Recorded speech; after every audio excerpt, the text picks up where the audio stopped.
Irmãos amados, vamos abrir a palavra de Deus no livro de Provérbios, capítulo 24, o versículo 16.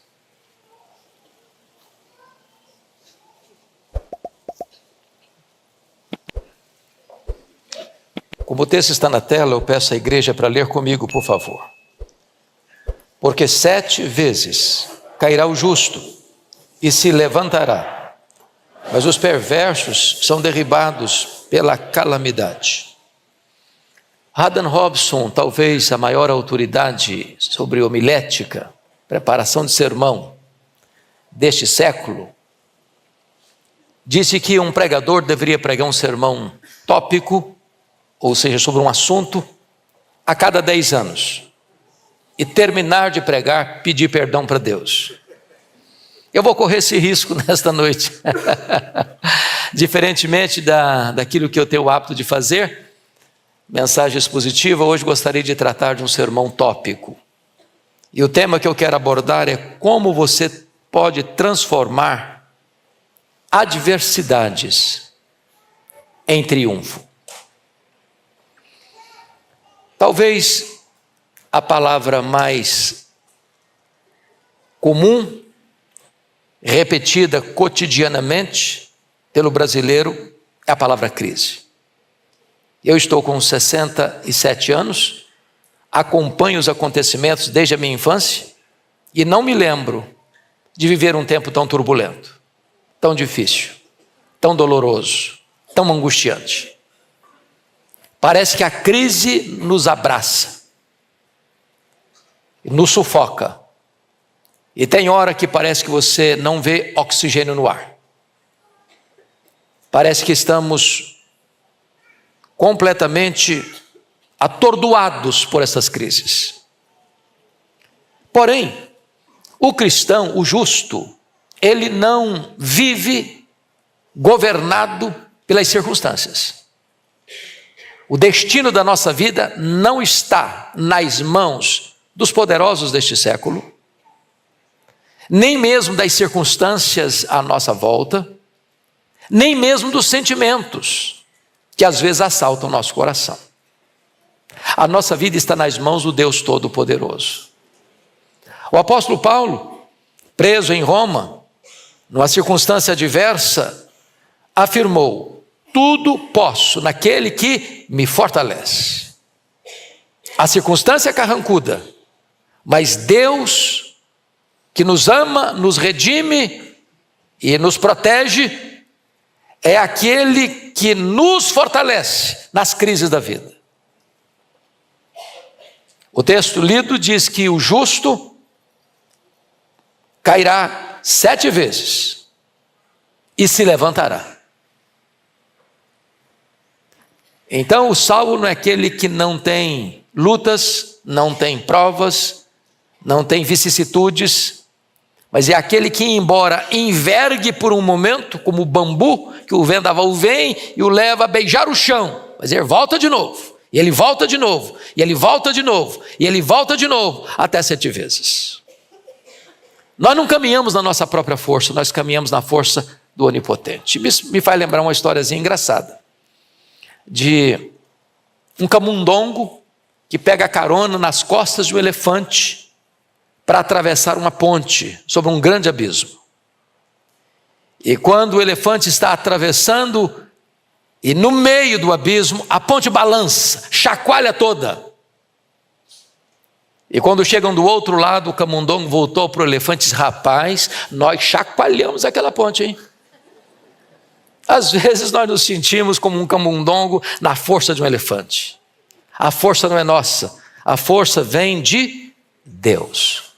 Na vida há tempos difíceis e há tempos de gozo e alegria. Diz Eclesiastes que há tempo de ganhar e tempo de perder. Há tempo de sorrir e tempo de chorar. Há tempo de nascer e há tempo de morrer. Há tempo de sol, há tempo de chuva. Há tempo de comemoração, há tempo de gemido. Então a vida não é composta apenas de coisas sorridentes, também tem vales, também tem provas, também tem lutas. Mas o nosso Deus transforma tragédias em triunfo. Então eu gostaria de deixar com vocês algumas lições para o nosso enlevo nesta noite. A primeira coisa que eu destaco é que nem todos aprendem com as adversidades. Há um ditado popular muito conhecido aqui no Brasil: quem não vem pelo amor, vem pela dor. Isso não é verdade, teologicamente aprovada. O que traz o homem a Deus não é a dor. O que traz o homem a Deus é a graça.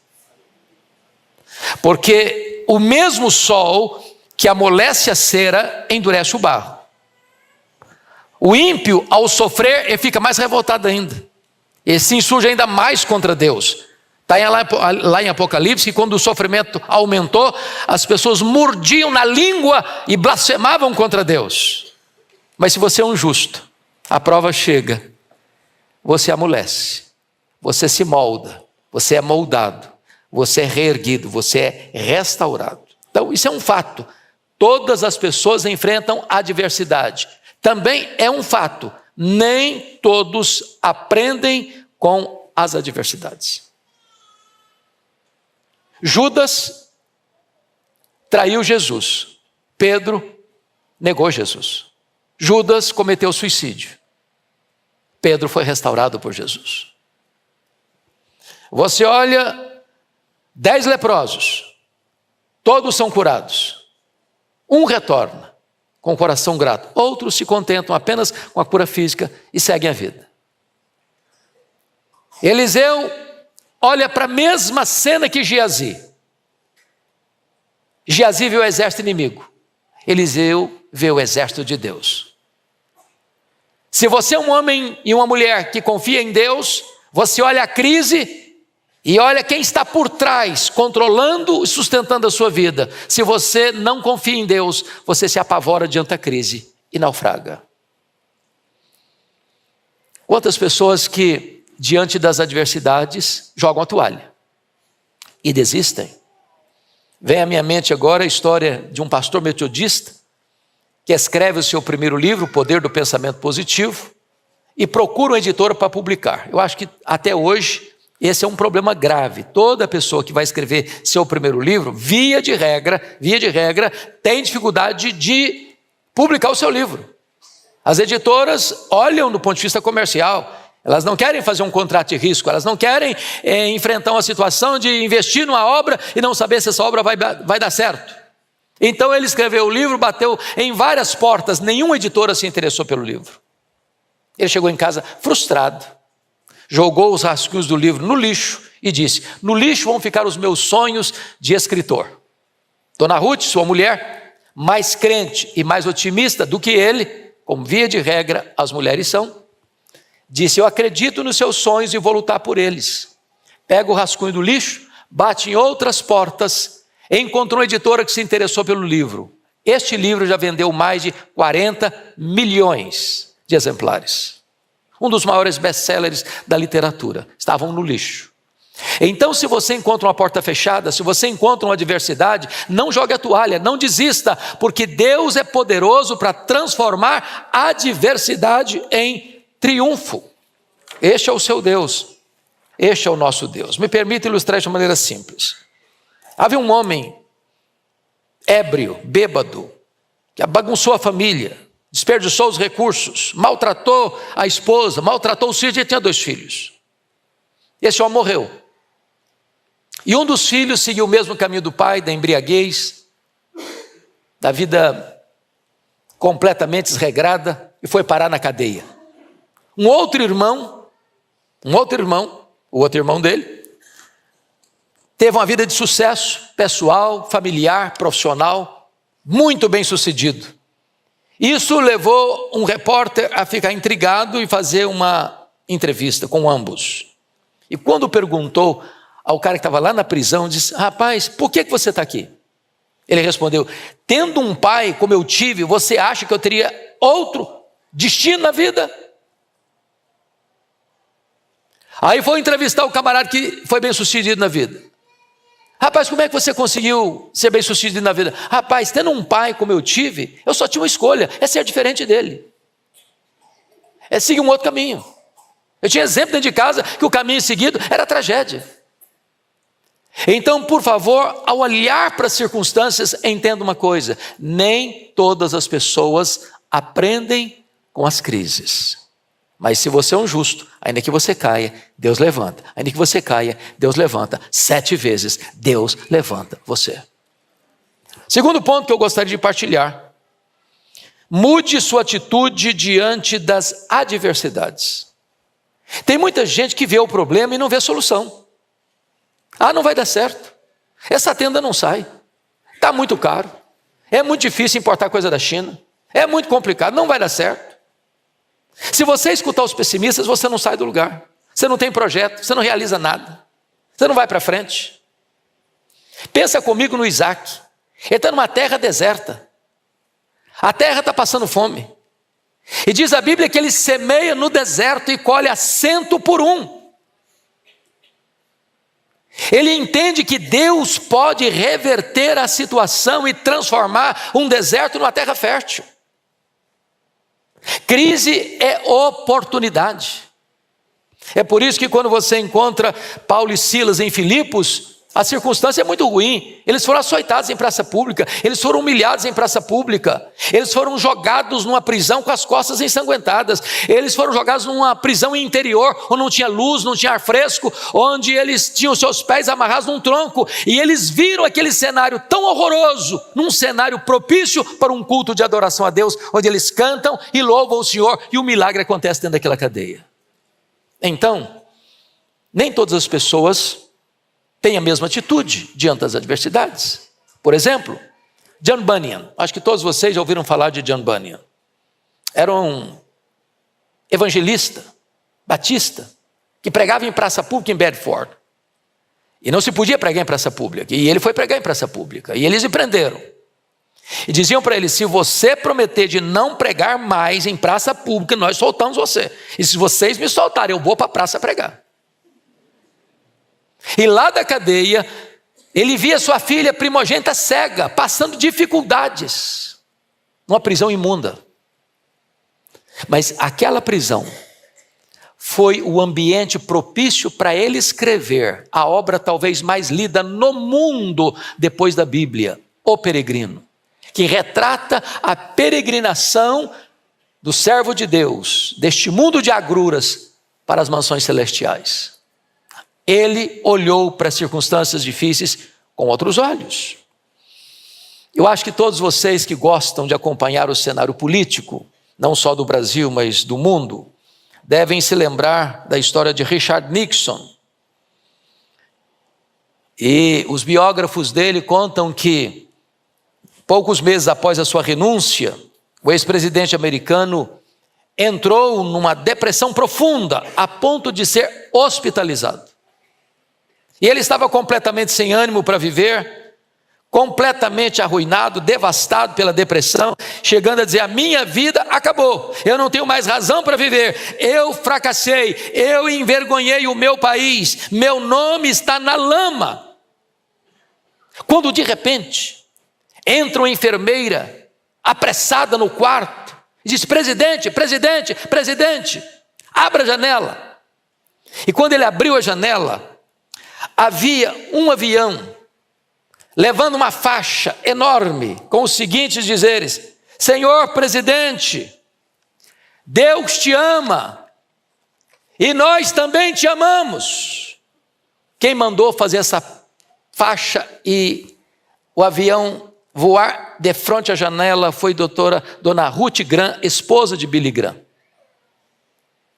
E conta os biógrafos de Richard Nixon que aquela atitude de Ruth Graham trouxe ânimo para o seu coração, cura para a sua alma, restauração para a sua vida. E a partir daquele momento, depois do escândalo da Watergate, ele vem a se tornar consultor sobre assuntos nacionais e internacionais. Aquela palavra entrou no seu coração e mudou o cenário da sua vida. Não importa a crise que você esteja vivendo, não importa o poço que você caiu, não importa a dor que você está passando, saiba de uma coisa: Deus ama você. Saiba que tem gente que ama você. Então não desista, então não jogue a toalha, então não retroceda. Então saiba que Deus pode intervir na sua vida e transformar o seu vale num manancial. Foi o que aconteceu com o pródigo. Ele estava lá no chiqueiro, cheio de andrajos, cheirando mal, passando fome. Num momento, uma ideia explode em sua mente. Quantos trabalhadores na casa do meu pai têm pão com fartura e eu estou aqui morrendo de fome? Levantar-me-ei, irei ter com meu pai. Eu quero dizer para você hoje, em nome de Jesus, que se você está num lugar que você não deveria estar, se você está sofrendo angústias e dores por causa das más escolhas que você fez, é hora de você voltar para a casa do Pai, é hora de você voltar para Deus, é hora de você receber o abraço de Deus, o beijo de Deus, o perdão de Deus, a restauração de Deus e um recomeço na sua história, porque Deus levanta o justo, ainda que ele caia até 7 vezes. Terceira lição que eu gostaria de partilhar com vocês: não creia que as adversidades sejam permanentes.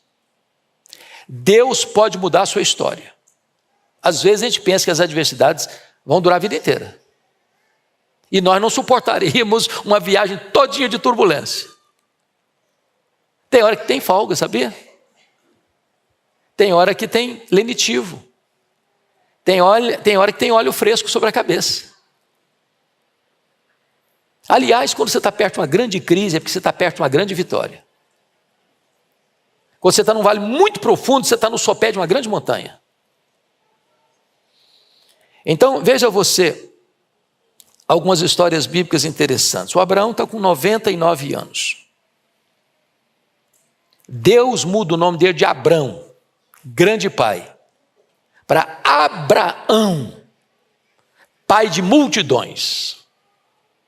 E eu fico pensando, pastor Ival, nessa cena.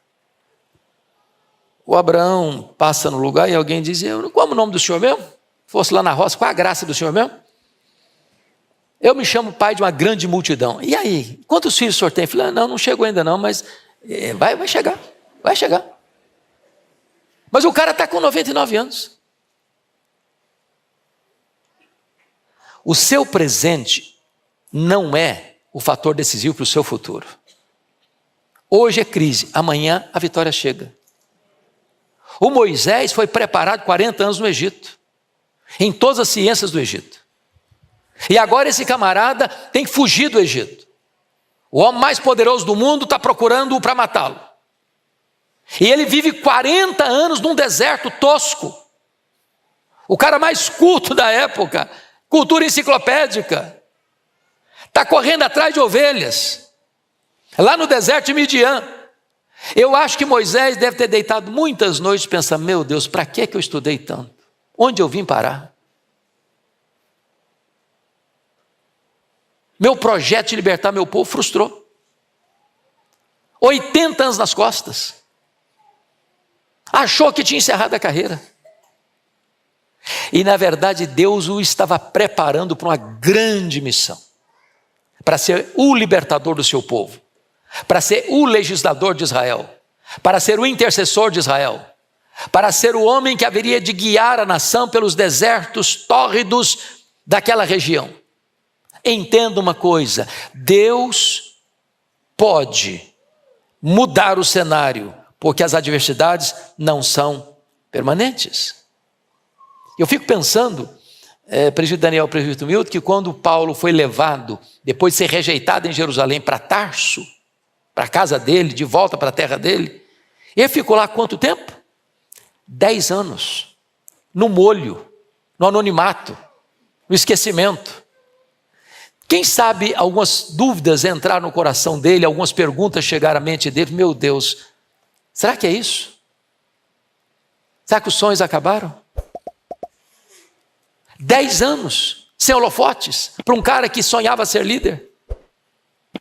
Mas de repente Deus muda o cenário. Acontece um avivamento em Antioquia da Síria.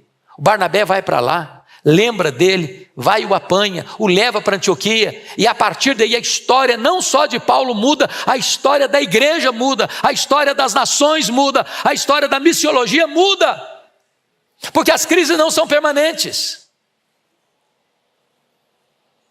Eu fico pensando que quando João foi para a ilha de Pátimos, Meus irmãos, João era um homem de aproximadamente 90 anos, numa colônia penal, numa ilha vulcânica. Os seus pares estão morrendo, crucificados, queimados, flechados, crucificados. A igreja está sofrendo terrivelmente. Parecia o fim. Mas as crises não são permanentes, as adversidades não são permanentes, e de repente Deus o leva para ter uma contemplação de Deus no trono, do Cordeiro com o livro na mão, e com a história sob o controle de Deus, e Deus reverte a situação. Eu não sei qual o tamanho da crise que você está vivendo hoje, meu irmão, mas Deus pode reverter essa situação. Deus pode. Às vezes as pessoas não acreditam em você.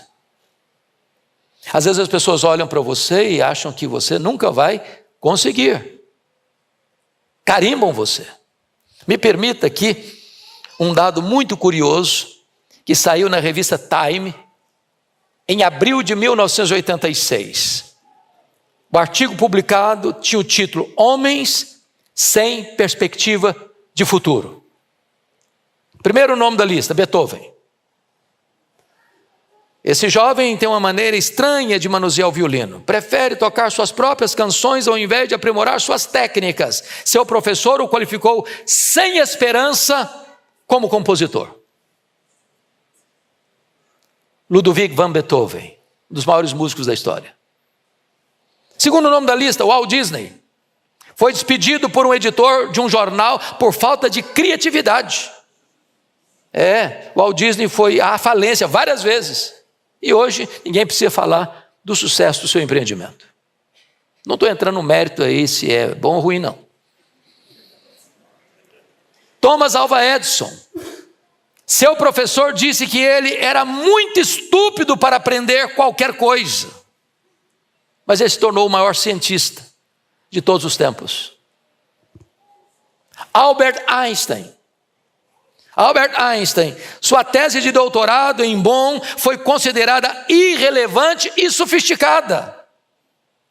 Alguns anos depois de ser expulso da Escola Politécnica de Zurique, tornou-se o pai da teoria da relatividade. Quem hoje tem dúvidas da grandeza de Albert Einstein? Quinto nome da lista, Louis Pasteur. Foi apenas um estudante medíocre. Em química foi colocado em 15º lugar num grupo de 22. Mas foi ele quem inventou a penicilina. Sexto nome da lista, Henry Ford. Primeiro homem a fabricar carros em série. Foi à falência 5 vezes antes de ser bem sucedido em seus negócios. Para fechar, um fato muito curioso. Carta a Jesus. Um consultor de relações humanas manda uma carta para Jesus. Isso aqui, obviamente, história com E. Dizendo para ele sobre os discípulos dele, em quem Jesus deveria ter confiança. E foi este o resultado da carta. Pedro é um indivíduo muito instável emocionalmente. Vai ser um problema para o grupo. Então, esse Pedro não é confiável. Bom, André, disse o consultor, esse não tem nenhuma liderança. Tiago e João, bom, esses estão colocando seus interesses sempre em primeiro lugar. São egoístas e por isso inadequados para o trabalho. Tomé, bom, esse é um perguntador inveterado e tem uma enorme tendência a bater o ânimo do grupo. Mateus, esse encontra-se na lista negra da Associação Comercial de Jerusalém. Simão Zelote, bom, esse é de um partido de esquerda radical. Sempre quer pegar em armas para uma revolução contra Roma, uma revolução armada. Bom, Tadeu e Bartolomeu têm uma forte tendência para a depressão. Então diz a carta, porém um de seus candidatos apresenta um forte potencial.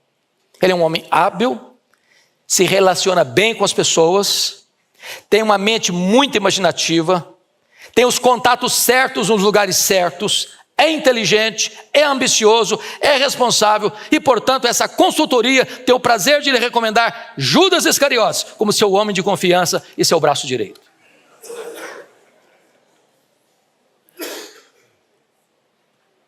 Se as pessoas não acreditam que você pode fazer a obra de Deus, Deus acredita. Se as pessoas carimbam você dizendo, você não vai conseguir, se Deus se agradar de você, você vai conseguir. Quando os espias olharam a terra, voltaram com um relatório. A terra é boa mesmo, mas não é para o nosso bico não. E lá tem cidades fortificadas, lá tem gigantes. Eles vão nos engolir vivos. Não dá para nós. Aos olhos deles, nós somos como gafanhotos. Aos nossos próprios olhos, nós somos gafanhotos. Não dá para nós, não. É impossível. Josué e Caleb disseram, se o Senhor se agradar de nós, nós podemos. Se o Senhor se agradar de nós, nós podemos.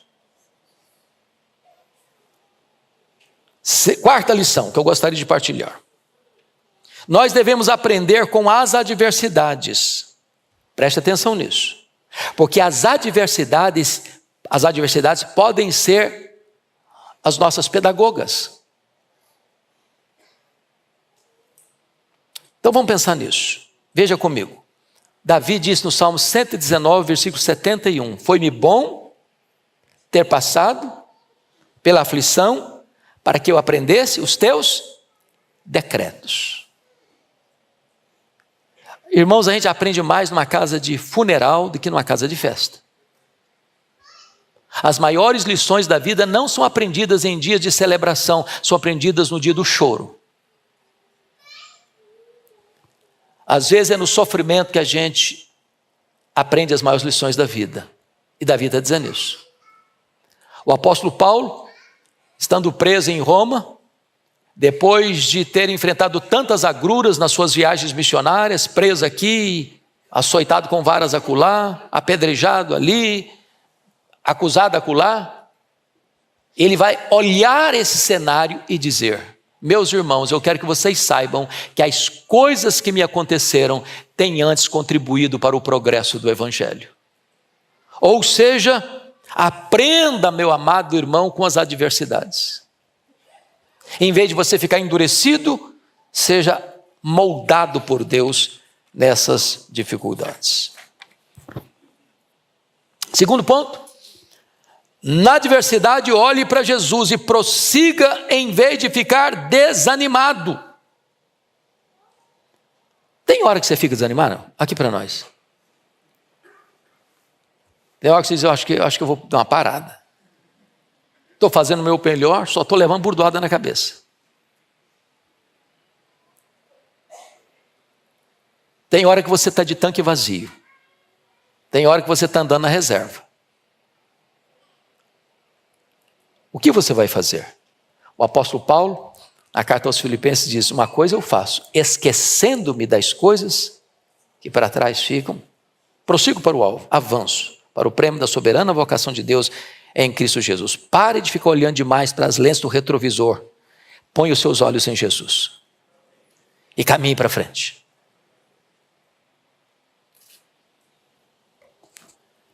Quando as tempestades estavam assolando o barco dos discípulos no mar da Galileia, e Jesus caminha sobre o mar, a primeira palavra de Jesus para aquelas pessoas foi esta: tem de bom ânimo. Sou eu, não tenho medo.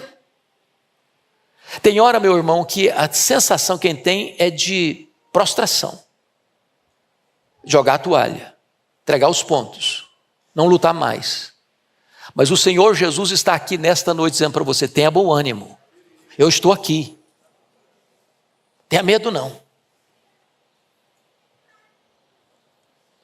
Mas isso vale não só na vida espiritual, isso vale também até na vida profissional. Deixa eu fazer uma pergunta aqui. Tem vendedor aqui hoje? Vendedor, profissão vendedor. Você vende?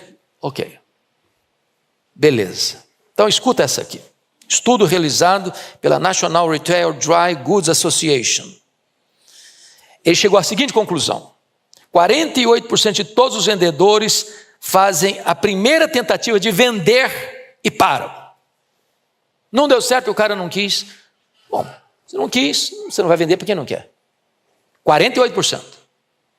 25% de todos os vendedores fazem 2 tentativas de vender e param. Terceiro, 15% de todos os vendedores fazem 3 tentativas de vender e param. 12% de todos os vendedores persistem.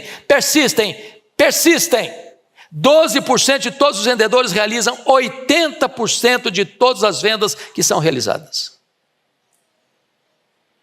Em outras palavras, não desista ao sinal da primeira dificuldade. Não retroceda diante do primeiro problema. Você caiu, está na hora de levantar. Caiu de novo, levanta outra vez. Caiu terceira vez, está na hora de eu levantar de novo. O justo cai e levanta até 7 vezes. E 7 é o número ideal, é o número perfeito. Onde há um coração quebrantado, onde há disposição de aprendizado, onde você está olhando para Deus, onde você compreende que Deus é que está no controle da situação, Deus dá força para você se levantar, botar o pé na estrada e continuar caminhando. Bom, permita-me encorajar você a não retroceder. E eu gostaria de dar mais um dado histórico, para mim importante.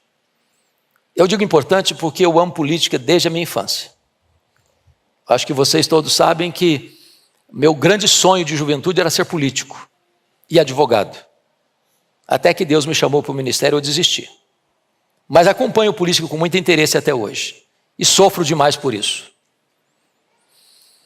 Talvez uma das pessoas para mim mais incríveis na história chama-se Abraham Lincoln, 16º presidente dos Estados Unidos. Então escute a história dele.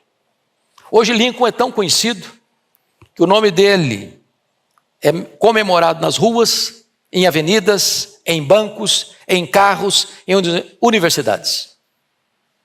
Mas Abraham Lincoln, aos 22 anos, fracassou em seus negócios. Aos 23 anos foi derrotado para a legislatura. Aos 24 anos, novamente fracassou em seus negócios. Aos 25 anos foi eleito para a legislatura. Aos 27 anos foi vítima de um colapso nervoso.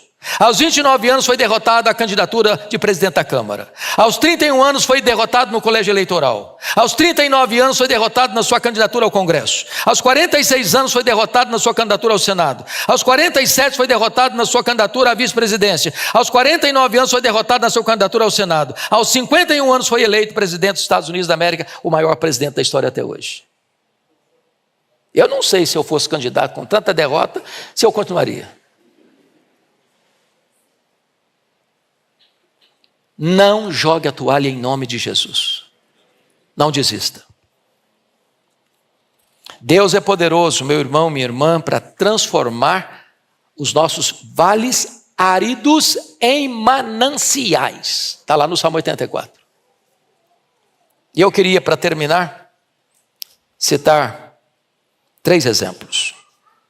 O primeiro deles, George Matheson. Ele vai ao médico, recebe a notícia de que ficaria cego em poucas semanas. Ele vai comunicar esse fato à sua noiva, que ele ficaria cego em poucas semanas. E a noiva termina o noivado com ele.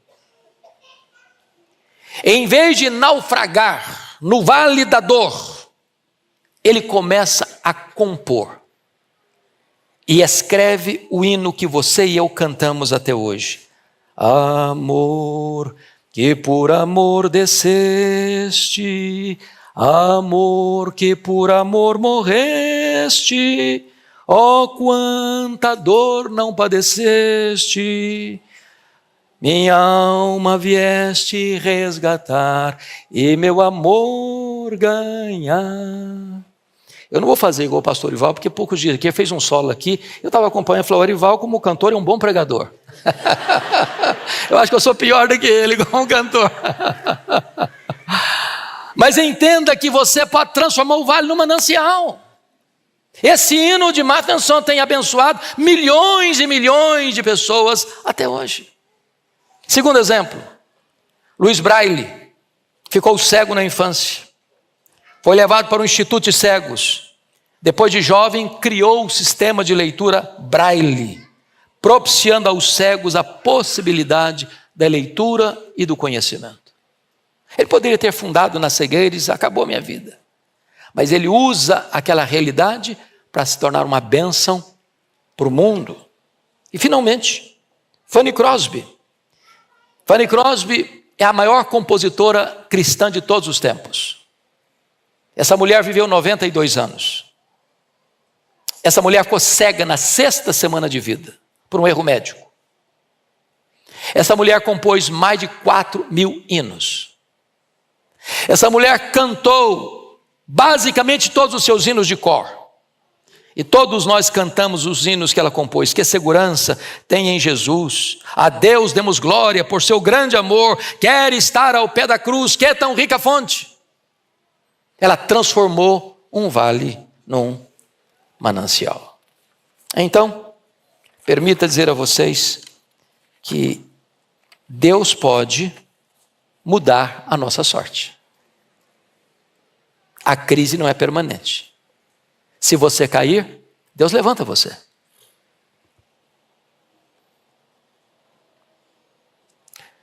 Quem sabe você e eu hoje pudéssemos fazer a oração de Jabes. Ele estava carimbado com o nome Jabes. Em meio de dores, a sua mãe o deu à luz. Seria um estigma para ele. E diante daquela situação tão difícil, ele faz uma oração a Deus e diz, ó Deus, tomara que me abençoes e me alargues as fronteiras. Que seja comigo a tua mão e me preserves do mal, de modo que não me sobrevenha aflição. E Deus atendeu a sua oração. Ore a Deus para Deus mudar a sua sorte. Você está passando por um vale, por uma dor, por uma prova, por um sofrimento, por uma seca, por um deserto. Deus pode mudar a sua sorte. Ele é poderoso para fazer isso. Porque o texto diz, porque 7 vezes cairá o justo e se levantará. Os perversos são derribados pela calamidade, mas Deus vai erguer você. Deus vai fortalecer você. Deus vai continuar conduzindo você em triunfo. Em Jesus você é mais do que vencedor. Deus nos ajude. Deus nos abençoe. Amém.